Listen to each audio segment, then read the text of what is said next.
শৈশবের পহেলা বৈশাখ মানে কোনো বড় বটগাছের নিচে হাজারো মানুষের জমায়েত, রঙিন হাড়ি, তালপাতার পাখা, মন্ডা মিঠাই কেনার ভিড়, সুতো ধরে টানা গাড়ি, টানলেই ঠকঠক শব্দ, বাঁশের বাঁশি, টেপা পুতুল, 4 আনা 8 আনায় কেনা লাল নীল আইসক্রিম, আরো কত কি। হাজার বছর ধরে আবহমান বাংলার সাধারণ কৃষকের নিজস্ব লোকজ উৎসব বর্তমানে শহুরে নাগরিক রূপেও পালিত হয় নানান আয়োজনে। এদিন সকালে ভোরের সূর্যোদয়ের সঙ্গে সঙ্গে রমনার বটমূলে চিরায়ত এসো হে বৈশাখ গানের মধ্য দিয়ে নতুন বছরকে আহ্বান করা হয়।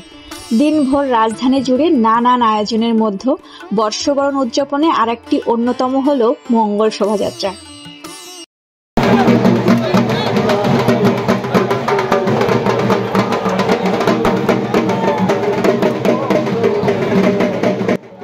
সকালে ঢাকা বিশ্ববিদ্যালয়ের চারুকলা অনুষদ থেকে এই শোভাযাত্রাটি শাহবাগ ঢাকা ক্লাব, শাহবাগ টিএসসি হয়ে ঘুরে আবার চারুকলায় এসে শেষ হয়।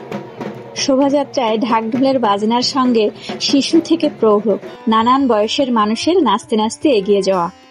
কারো মাথায় পহেলা বৈশাখ লেখা ব্যান্ড, কারো মাথায় আবার ফুলের মালা, কেউ কেউ হাতে নিয়েছেন ছোট চরকি, কেউ মাছ, পাখি, পেঁচা, হাতি ও ফুলের আকৃতির রঙিন মুখোশ। পাশে চলছে বিশাল আকারের হাতি, বনরুই পাখির প্রতীক। লাল সাদা শাড়ি পাঞ্জাবি পরিহিত বাঙালিয়ানা সাজে হাজারো উৎসবপ্রেমীর নতুনের আহ্বানে এ অংশগ্রহণ যেন এক আনন্দযাত্রা। শুধু বাংলাদেশিরাই নয়, বাঙালিয়ানা সাজে শোভাযাত্রায় বিদেশিদের অংশগ্রহণও থাকে চোখে পড়ার মতো।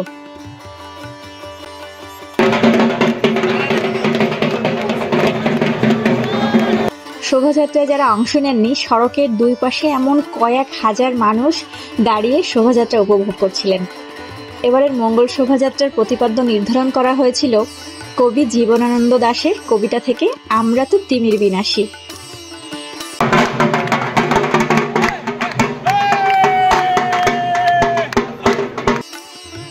কখনো কি ভেবেছেন বাংলা বছরকে বলা হয় বঙ্গাব্দ, কিন্তু বিশ্বজুড়ে সর্বাধিক প্রচলিত ইংরেজি ক্যালেন্ডারের নাম খ্রিস্টাব্দ।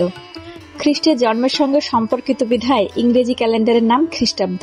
মোটেও এটাকে ইংরেজি বা ইংলিশ ক্যালেন্ডার বলা হয় না। আর আমাদের ভাষার নাম বাংলা, জাতীয়তা বাঙালি, দেশের নাম বাংলাদেশ, আর বর্ষপঞ্জির নাম বঙ্গাব্দ। এর চেয়ে দারুণ বিষয় আর কি বা হতে পারে।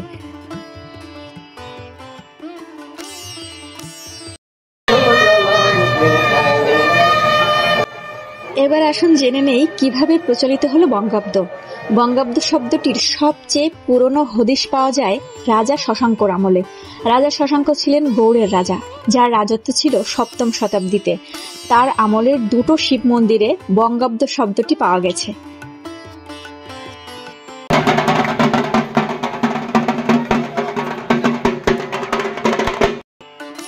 বাংলায় তুর্কি বা ফার্সি শাসন শুরু হলে সরকারি সব হিসেব শুরু হয় হিজরি ক্যালেন্ডার অনুসারে, কিন্তু এই ভূখণ্ডের সংখ্যাগরিষ্ঠ হিন্দু সম্প্রদায়ের পূজার সময় বঙ্গাব্দের পঞ্জিকাই অনুসরণ করতে হতো।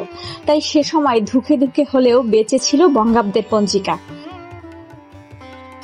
মানুষকে নির্দেশনা মানানো গেলেও প্রকৃতিকে তো আর যায় না। বাদশাহ আকবর লক্ষ্য করলেন হিজরি ক্যালেন্ডার দিয়ে খাজনা আদায় করা যায় না। আরবের হিজরি বর্ষের সঙ্গে বাংলার প্রাণ প্রকৃতির কোনো সামঞ্জস্যই নেই।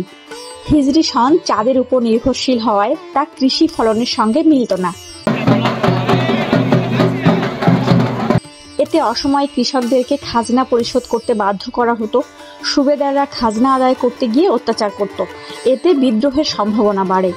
তখন আকবরের অনুরোধে তার দরবারের জ্যোতিষী আমির ফতুল্লাহ সিরাজি সৌরভিত্তিক বঙ্গাব্দের সঙ্গে চন্দ্রভিত্তিক হিজরির মিশ্রণে তারিখ ই এলাহি নামে নতুন পঞ্জিকা বানান।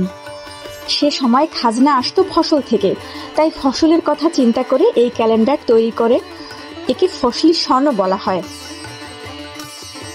তারিখ ই এলাহির প্রচলনের পরই ব্যাপক আয়োজনের ব্যবস্থা করেন আকবর। ঐতিহাসিকভাবে সেটিই ছিল নববর্ষের সবচেয়ে পুরাতন আয়োজনের ঘটনা। আকবরের তাওহিদ ই এলাহির মতো তারিখ ই এলাহিও তার মৃত্যুর পরে আর প্রচলিত থাকেনি, কিন্তু এ অঞ্চলের হাওয়া জলের মাপে তৈরি হওয়ায় এই পঞ্জিকা অনুযায়ী খাজনা নেওয়া অব্যাহত ছিল। বিশাল মুঘল সাম্রাজ্যের একটি জাতি এই ক্যালেন্ডারকেই নিজেদের করে নিল। সেই জাতির নাম বাঙালি।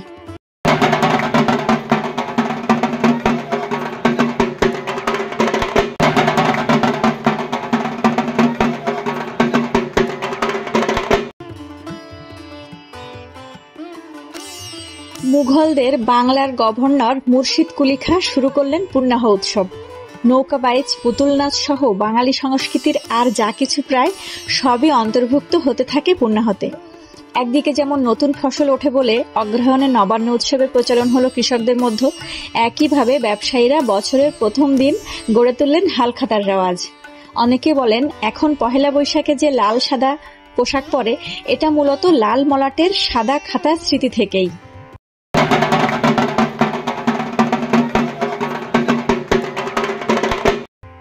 পহেলা বৈশাখ শুরু থেকেই বাংলার সাধারণ কৃষকের নিজস্ব উৎসব হলেও আজকের নাগরিক রূপ নেয় 60-এর দশকে। 1967 সালে স্বৈরাচার আইয়ুব সরকার নিষিদ্ধ করে রবীন্দ্রনাথকে। মাত্র 6 বছর আগেই রবীন্দ্র শতবর্ষ উদযাপনের জন্য তৈরি ছায়ানট এর প্রতিবাদের সিদ্ধান্ত নেয়। প্রথমবারের মতো 67 সালেই ছায়ানট সূর্যোদয়ের সাথে সাথে রবীন্দ্রনাথের এসো হে বৈশাখ গান গেয়ে বরণ করে নেয় নতুন বছরকে। আজও আমরা সেই রবীন্দ্রসঙ্গীত গেয়েই বর্ষবরণ করি।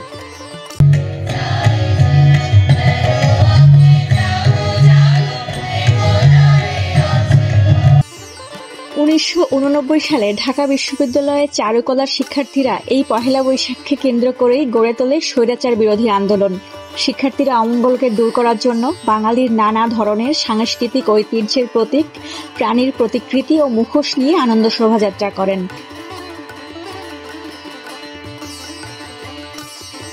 বাঙালির প্রাণের উৎসব পহেলা বৈশাখ।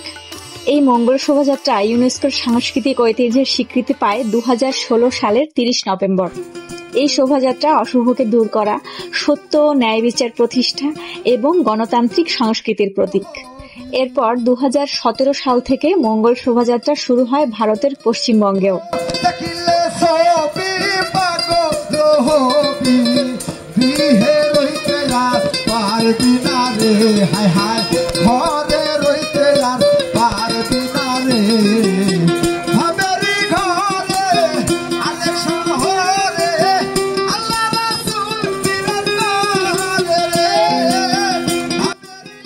বাংলাদেশের অন্যান্য নৃগোষ্ঠীও একই সময় বর্ষবরণের উৎসবে মেতে ওঠে।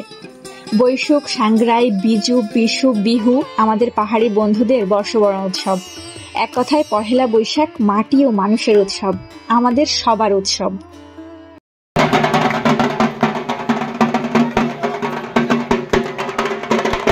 পহেলা বৈশাখের আগের দিন অর্থাৎ চৈত্র সংক্রান্তিতে রমনা বটমূলে চলে ছায়ানটের মহড়া।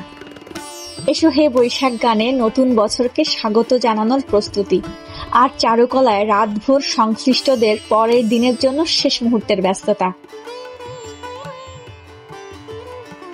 সময়ের সঙ্গে সঙ্গে বিভিন্ন সংগঠন ও প্রতিষ্ঠানের হাত ধরে বৈশাখ উদযাপনের এই রং ছড়িয়ে পড়েছে রাজধানীর মানিক মিয়া অ্যাভিনিউ, রবীন্দ্র সরোবর, গুলশান ও আরও অনেক এলাকায়, তথা সারা দেশেই, যেখানে পৃথক পৃথকভাবে নানান আয়োজনে বরণ করে নেওয়া হয় নতুন বছরকে।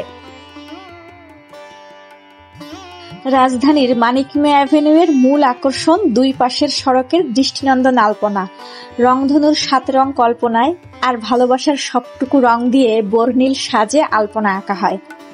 চৈত্রের শেষ রাতে শত শত শিল্পীর নিপুণ হাতের ছোঁয়ায় এই আলপনা আঁকা উৎসব দেখতে ভিড় করেন অনেকেই।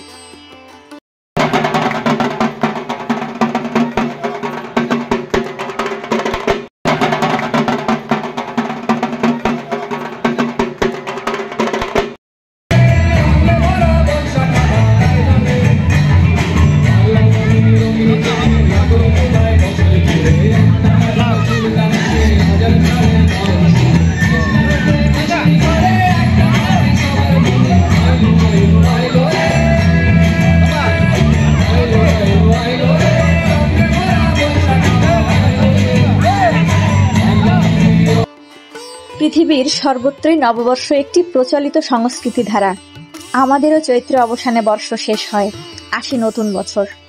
পুরাতন বছরের জীর্ণ ক্লান্ত রাত্রির অন্তিম প্রহর সমাপ্ত হয়। তিমির রাত্রি ভেদ করে পূর্ব দিগন্তে উদিত হয় নতুন দিনের জ্যোতির্ময় সূর্য।